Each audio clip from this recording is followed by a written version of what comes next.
Yan mga karay po, luluto na naman ang paborito nating chef ng rambutang pinirito. Rambutan, ang lasa kaya? Dami na mantika oh. Lagyan pa ng kutsara at tinidor. Siguro para mabilis maluto.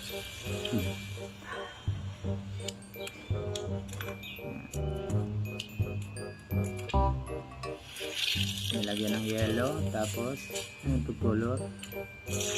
May purpose na.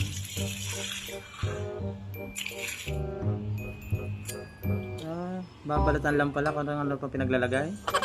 Pinirito pa na chef, talaga nagpapakahirap. Kaya yung baleta na shortcut na eh. Tapos pinya.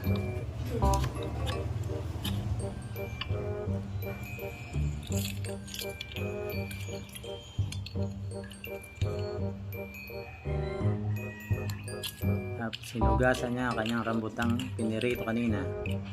Ilalagay sa pinya. Tapos may bigas. Sinala sa butas na salaan. Tapos ano kayong gagawin niya dyan? Nataktak ko sa lagyan eh. Sinalin pa doon. Talagang papayar pating chef. Ang daming nalalaman. Ay kanin agad ang bilis. Inihaw na luya. Mga gagawin niya sa inihaw na luya. Bawang, sili. Tapos tinakpan ng embudo. Yun pa rin naman. Kala ko magic na eh.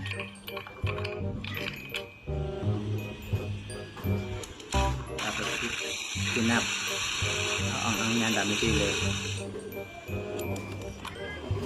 Ang yan. Ang kanyang lulutuin ngayon. At nakakagirang pa niya. Ay, ice cream. Ice cream. Tinunaw niya ang ice cream. Tapos nilagay dyan sili. Sili na may ice cream. Ano kayang lasa nun? Nilagyan tanglad. Saka luya. Na may ice cream. Parang hindi ko kaya ng lasa. Ano yun na? Tikman na. Napatanghang yan. Rambutan. Aba. Ano kayang lasa niyan? Maanghang na manamis-namis. Daming bitchin, asin. Ano kayang tawag sa lutong yan? Yan, luto na. Guys, luto na. Baka gusto nyo daw tikman. Kakaibang luto ng ating chef. Yan ang minajig na kanin kanina.